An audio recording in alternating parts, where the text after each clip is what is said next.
आजकल सब बोल रहे हैं खर्चे को कम नहीं इनकम को बढ़ाने पर फोकस करो, पर किसी ने ये नहीं बताया कि इनकम बढ़ती कैसे है। पर दोस्तों आज के वीडियो में मैं आपको 6 ऐसे साइड हसल्स बताने वाला हूँ जो आप अपने रूम से अपने लैपटॉप से अभी से शुरू कर सकते हो, सिर्फ कुछ स्किल और कंसिस्टेंसी के साथ। लेकिन उससे पहले एक इंटरेस्टिंग फैक्ट बताता हूँ। इंडिया में अभी 1.5 करोड़ से ज्यादा लोग फ्रीलांसिंग कर रहे हैं और इनमें से बहुत सारे लोग अपनी रेगुलर जॉब के साथ साथ साइड हसल चला रहे हैं, क्योंकि उन्होंने समझ लिया कि 2026 में सर्वाइवल का मतलब ही मल्टीपल इनकम स्ट्रीम्स है।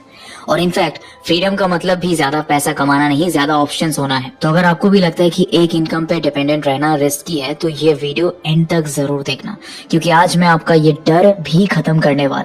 देखो आज हर ब्रांड, हर स्टार्टअप, हर कोच, इवन हर बिजनेस ओनर चाहता है कि उसकी सोशल मीडिया प्रेजेंस हो, क्योंकि कंटेंट ही नया मार्केटिंग टूल है। और स्टैटिस्टिक्स देखो तो इंडिया का क्रिएटर इकोनॉमी जो 2025 में $12 बिलियन का था, वो 2032 तक $50 बिलियन तक पहुंच सकता है। मतलब 22% का CAGR है बॉस। और जाहिर सी बात है, जहां डिमांड इतनी तेजी से बढ़ रही हो वहां अपॉर्चुनिटी भी उतनी ही तेजी से बढ़ेगी। और यहाँ प्रॉब्लम यह है कि ज्यादातर बिजनेस ओनर्स को समझ नहीं आता कि कंटेंट कैसे बनाए, कैसे स्ट्रेटेजी बनाए, किस टाइम पोस्ट करे, कौन से हैशटैग्स यूज करे, और ये सब उनके लिए रॉकेट साइंस जैसा है। और यहीं पर आप एंट्री ले सकते हो अपनी सर्विसेज के साथ। सोशल मीडिया ग्रोथ एक्सपर्ट का काम सिंपल है, आपको क्लाइंट्स को हेल्प करना है उनका पेज ग्रो कराने में। और ये इंस्टाग्राम, लिंक्डइन, यूट्यूब का कोई भी प्लेटफॉर्म हो सकता है। आपको बस उनके लिए कंटेंट प्लान बनाना है, पोस्टिंग टाइम डिसाइड करना है, एंगेजमेंट बढ़ानी है और ग्रेजुअली उनका फॉलोअर बेस और रीच बढ़ानी है। और इसमें सिर्फ इंस्टाग्राम रील्स बनाना नहीं आता, इसमें स्ट्रेटेजी चाहिए, जैसे ऑडियंस एनालिसिस करना, कंपटीटर रिसर्च करना, कंटेंट कैलेंडर बनाना, एंगेजमेंट मैट्रिक्स ट्रैक करना और सबसे इंपॉर्टेंट कंसिस्टेंट एग्जीक्यूशन रखना, क्योंकि सोशल मीडिया में कंसिस्टेंसी से बड़ा कोई गेम चेंजर नहीं है। अब सवाल आता है ये साइड हसल शुरू कैसे करें। तो सबसे पहले तो खुद प्रैक्टिस करो, अपना खुद का इंस्टाग्राम या लिंक्डइन ऑप्टिमाइज करो। वो आपका कोई लोकल बिजनेस हो सकता है, आपके फ्रेंड का कोई स्टार्टअप हो सकता है, वो कुछ भी हो सकता है। और इनिशियली उन्हें फ्री या मिनिमम चार्जेस में ये सर्विस दो, उन्हें रिजल्ट दिखाओ, टेस्टिमोनियल्स लो, एक शानदार अपना पोर्टफोलियो बनाओ और फिर ग्रेजुअली अपने रेट्स बढ़ाते जाओ, न्यू क्लाइंट्स लो। और एक प्रो टिप जो ज्यादा लोग नहीं बताते, टूल्स का सही यूज करना।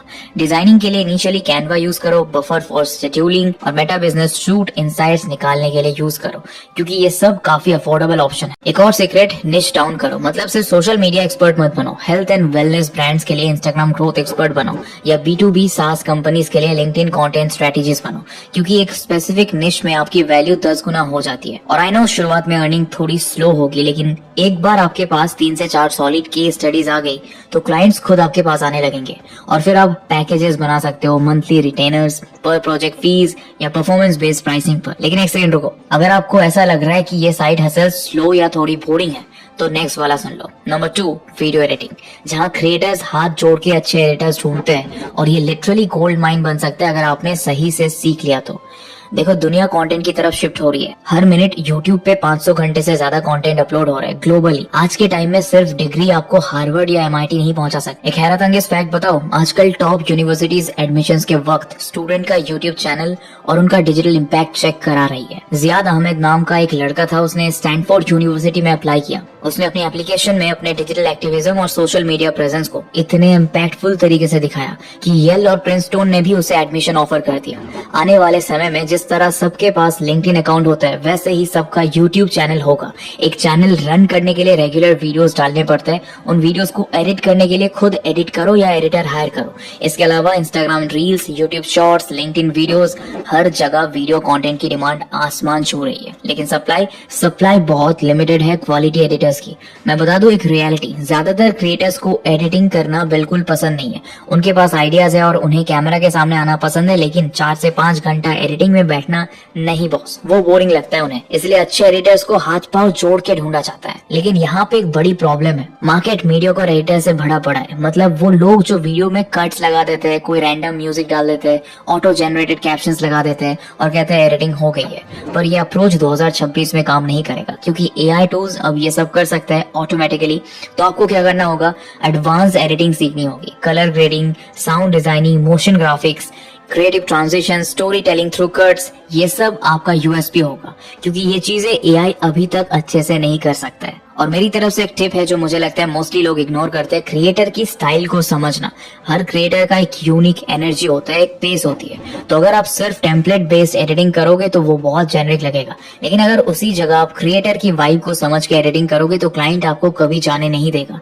और टूल्स का सवाल है तो DaVinci Resolve फ्री है और professional level editing setup provide करता है, या Final Cut Pro अगर आप मैकबुक यूजर हो, और Premiere Pro तो सबसे ज्यादा यूज किया जाने वाला टूल है एडिटिंग के। आपको सिर्फ वीडियो एडिटर नहीं बनना है, आपको podcast editor, short films video editor या इंस्टाग्राम रील स्पेशलिस्ट बनना है। तो ये थे पहले दो ट्रेडिशनल साइड हसल्स जो कंटेंट के अराउंड रिवॉल्व करते हैं। लेकिन अब आते हैं वो साइड हसल्स जो थोड़े टेक्निकल है, लेकिन मेरे हिसाब से 2026 में सबसे ज्यादा डिमांड में होंगे, क्योंकि ये एआई के साथ इंटीग्रेट होते हैं, एआई के अगेंस्ट कम्पीट नहीं करते। तो तीसरा और शायद सबसे फ्यूचर प्रूफ साइड हसल है AI ऑटोमेशन इंजीनियर। देखो ये टर्म आपको फैंसी लग सकता है, लेकिन सुनो ये उतना कॉम्प्लिकेटेड नहीं है जितना लगता है। और सबसे इंटरेस्टिंग बात, इसको सीखने के लिए आपको कोडिंग एक्सपर्ट होने की जरूरत नहीं है। पहले समझो कि है क्या ये।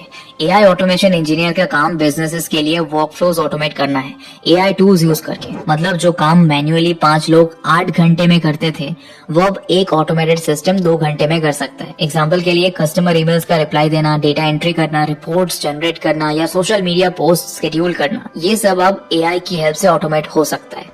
अब सोचो अगर आपने एक ऑटोमेशन सिस्टम बना दिया जिसको करने के लिए पहले मैन्युअली 5 लोग लगे थे, तो कंपनी का कितना टाइम, एफर्ट और ऑपरेशनल कॉस्ट बचेगा।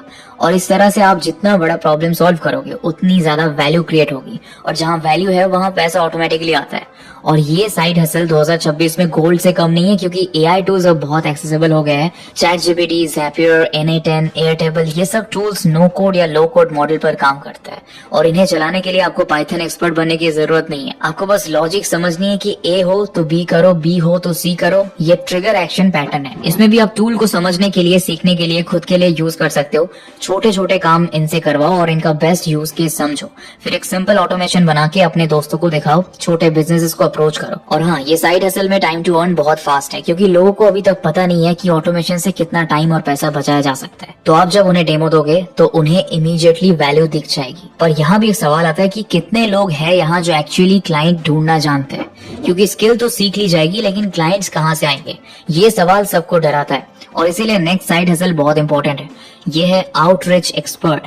और मैं बताना चाहूंगा कि ये वाली साइड हसल भी 2026 में बहुत हाई डिमांड में होगी, स्पेशली सर्विस बेस्ड बिजनेसेस के लिए। पर उससे पहले समझते हैं कि ये है क्या। आउटरीच का मतलब होता है पोटेंशियल क्लाइंट्स को अप्रोच करना, उनसे बात करना और उन्हें अपने प्रोडक्ट या सर्विस में इंटरेस्टेड बताना। ये ईमेल्स के थ्रू हो सकता है, लिंक्डइन मैसेजेस के थ्रू हो सकता है, या इवन कोल्ड कॉल से भी किया जा सकता है। और कंपनीज को ये स्किल चाहिए, क्योंकि चाहे कोई स्टार्टअप हो, कोचिंग बिजनेसेस हो या एजेंसी हो, सबको क्लाइंट्स चाहिए ही।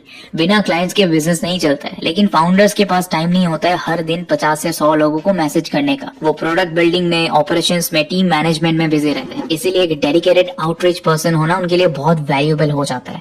पर आउटरीच में सिर्फ वॉल्यूम नहीं, क्वालिटी भी चाहिए होती है, क्योंकि अगर आप कॉपी पेस्ट मैसेजेस भेजोगे 500 लोगों को तो रेस्पॉन्स रेट 1% से भी कम होगा।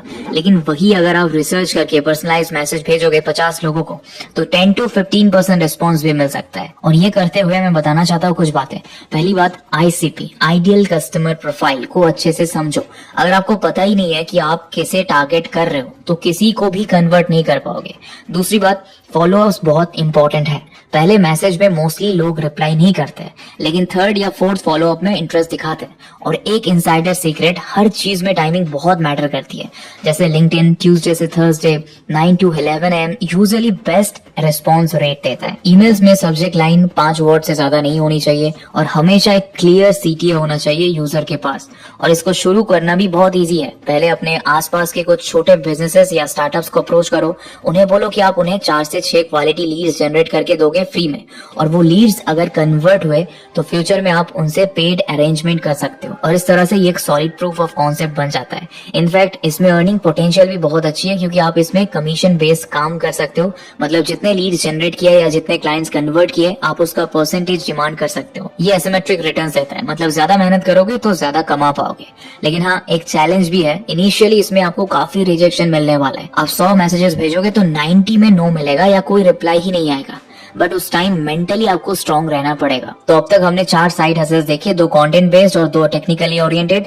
लेकिन अब जो 2 साइड हसल्स आने वाले हैं ये डायरेक्टली आपकी परफॉर्मेंस से लिंक्ड है। मतलब जितना अच्छा आप परफॉर्म करोगे उतना ज्यादा पैसा बना पाओगे। तो इसमें हमारा पहला साइड हसल है परफॉर्मेंस मार्केटिंग एक्सपर्ट, और ये वाला थोड़ा एडवांस है, लेकिन अगर अच्छे से सीख लिया तो लाइफ लॉन्ग स्किल है। देखो, परफॉर्मेंस मार्केटिंग का मतलब है एड्स रन करना, Facebook ads, Instagram ads, Google ads, और उससे सेल्स या लीड्स जनरेट करना। लेकिन इसमें आपका काम सिर्फ एड्स लगा देना नहीं है, इसमें साइंस है, टेस्टिंग है और डेटा एनालिसिस होती है। एक एग्जांपल लेते हैं, जैसे एक कंपनी आपको बजट देती है, मान लो 50,000 रुपए का एड बजट दिया। अब आपका काम है कि आप वो 50,000 यूज करके मैक्सिमम सेल्स या लीड्स जनरेट करो, और अगर आप 1 लाख की सेल्स जनरेट कर देते हो तो कंपनी के पास डायरेक्ट 2x प्रॉफिट आ गया है, और इसके बाद वो आपको भी अच्छे से पे करेगी। ये साइड हसल 2026 में पावरफुल इसीलिए है क्योंकि ट्रेडिशनल मार्केटिंग अब काम नहीं करती है। Newspaper ads, TV ads, billboards, ये सब एक तो एक्सपेंसिव होता है और दूसरा मेजर नहीं किया जा सकता। लेकिन डिजिटल एड्स में आपको एग्जैक्ट डेटा मिलता है कि कितने लोगों ने एड देखा, कितनों ने क्लिक किया, कितनी परचेजेस हुई, और ये मेजरेबिलिटी बिजनेसेस को बहुत पसंद है। और एज अ प्रो टिप मैं कहूंगा कि आप A/B टेस्टिंग जरूर करो। मतलब सेम एड के 3 से 4 वर्जन बनाओ, एक में इमेज चेंज करो, एक में हेडलाइन चेंज करो, एक में CTA चेंज करो, फिर देखो कौन सा वर्जन बेस्ट परफॉर्म करता है आपके बिजनेस के लिए।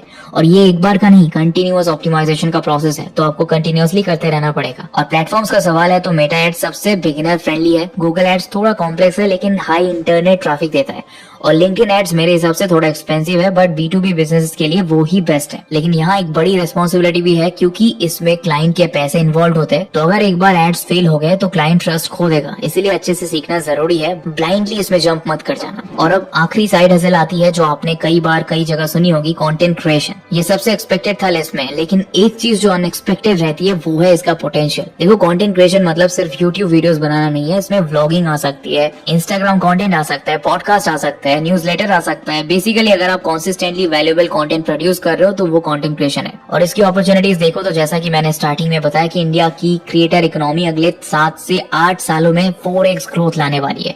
और ये सिर्फ प्लेटफॉर्म्स की अर्निंग्स नहीं है, इसमें sponsorships, brand deals, digital products, courses का पैसा अलग से है।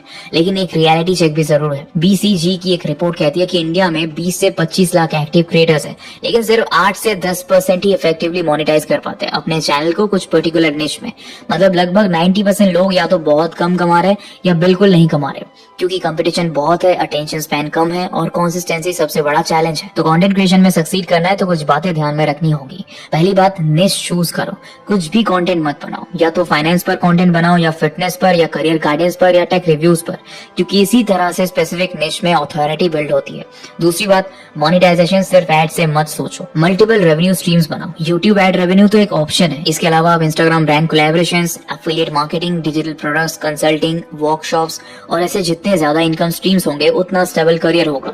और इस जर्नी में मैंने अक्सर देखा है सबसे बड़ी मिस्टेक जो लोग करते हैं वो फेमस क्रिएटर से खुद को कंपेयर करने लगते हैं। वो तो 1 मिलियन सब्सक्राइबर्स पे 30 लाख कमा रहा है, हाँ, लेकिन वो 5 साल से कंसिस्टेंटली मेहनत भी कर रहा है। तो आपको भी पेशेंस रखना होगा। तो दोस्तों, ये थे 6 बिगिनर फ्रेंडली साइड हसल्स जो आप 2026 में शुरू कर सकते हो।